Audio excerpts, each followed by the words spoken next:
One. Oh, YouTube channel welcome let's say what tun trum video at chuanin bike a vlog lo deuh scooty te a vlog lo deuh chi unboxing and review te pawh thila kanon nei lenga tuna kan hmuh mek hi JBL Flip 6 Bluetooth speaker kan soi deuh thlap anga JBL Flip 6 portable Bluetooth speaker ania hi JBL hianin kan soi zau lok anga mizo te hian Bluetooth speaker hi kan leina sa em JBL bik hi alar ni Bluetooth speaker a chuan ti maila enge ani le JBL kan leyang music hlangai tuimi ngai thatan songs vel hlangai thahnem tan enge thang eng budget bilin nge kan leyang kan ti chuanin budget safe du tan chuanin JBL a tha ho ka soidona kan lei tur ho lei sual om don lo ka lei fu lowa ti kha om don lowa JBL bi ka chuan JBL Go 3 kha cha thei khang te kha tha lu toka budget safe tum tan chuan in atlom pola chuan JBL Go 3 te kha lei sela lei thei sela tin JBL Go 4 te kha po kha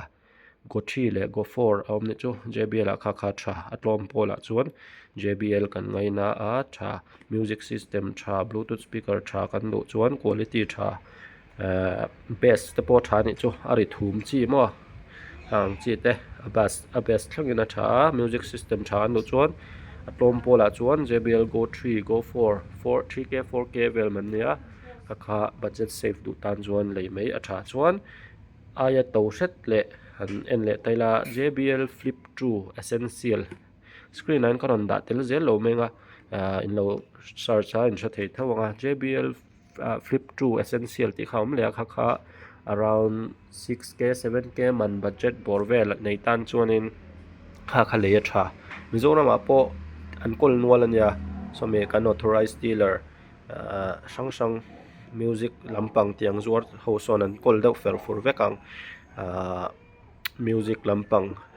tiang zuar tan zuar ho chuan an nei deuh vekang Flip 2 essential so a thale so to lei thei lo tan chuan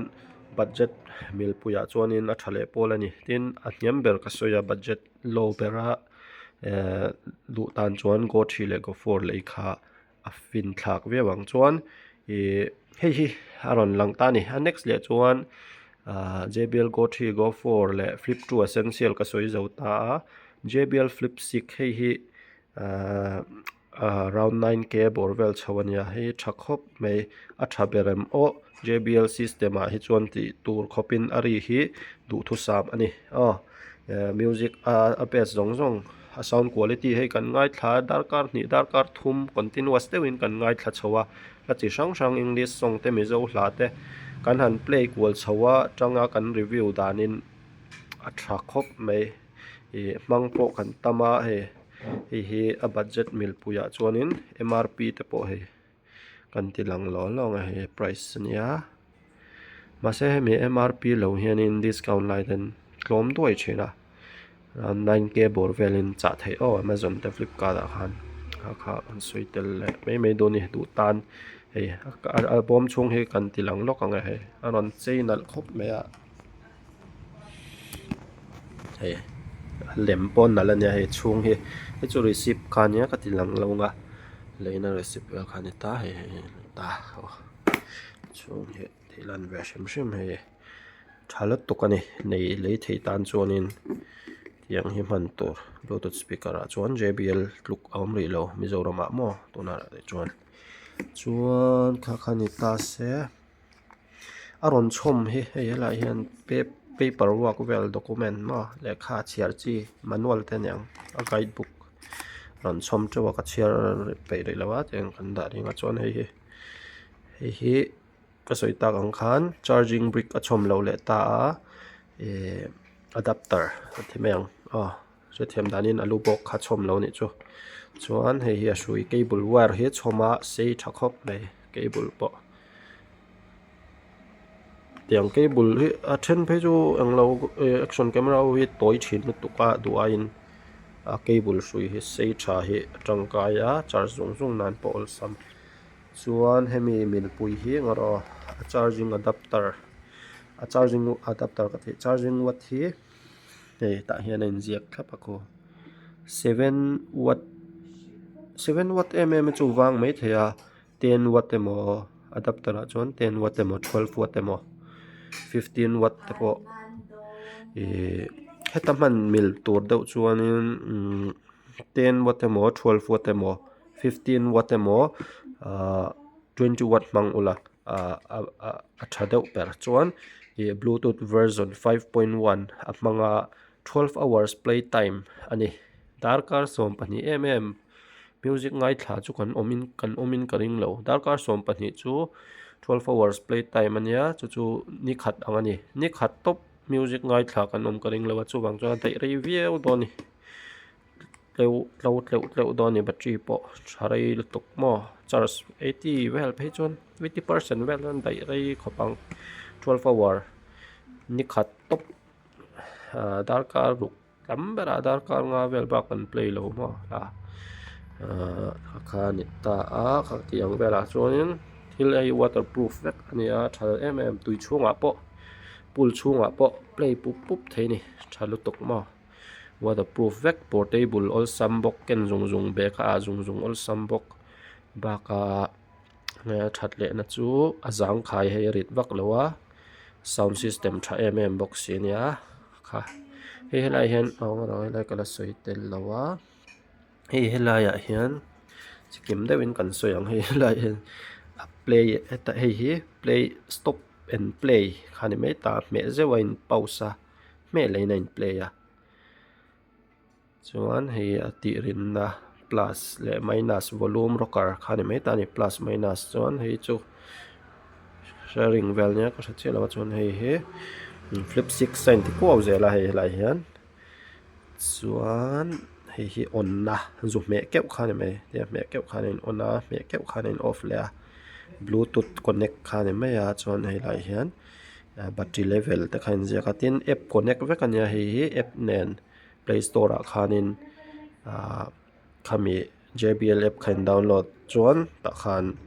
control vek the a charger vel te po charging ngai vel te po kha chuan helai hi charge na tur type C port me type C port ang kha USB port ang kha ni ta kha ni zong ta ni play lai review chu kan nei chin lawanga chun chu review na dang chikim deuh watama kan en mai anga he mizo review bi kan ya mizo review mo english sa pa review ani lowa mizo in kan review ve shimani thakap mai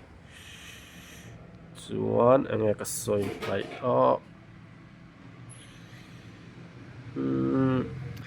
chuanin alas conclusion kan siam chho tre panga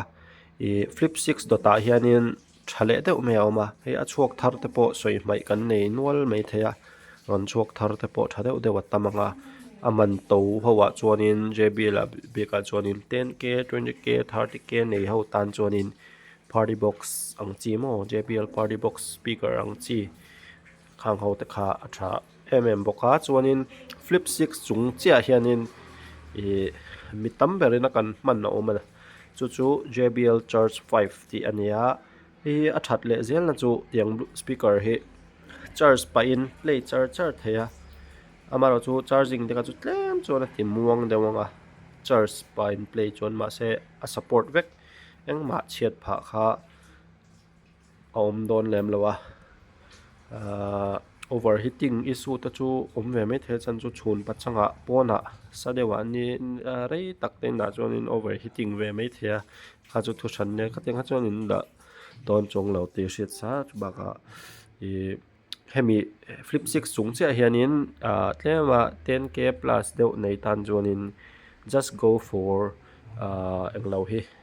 JBL charge 5 kha bok kha sound quality chuan ain ang deuh vek JBL system a chuanin kha ni tani kan mamo budget le nei dan milin bluetooth speaker tha kan thlangin kan lei thin dawn nia. Thank you, thanks for watching. Phatanga video dang nen kanon let leang.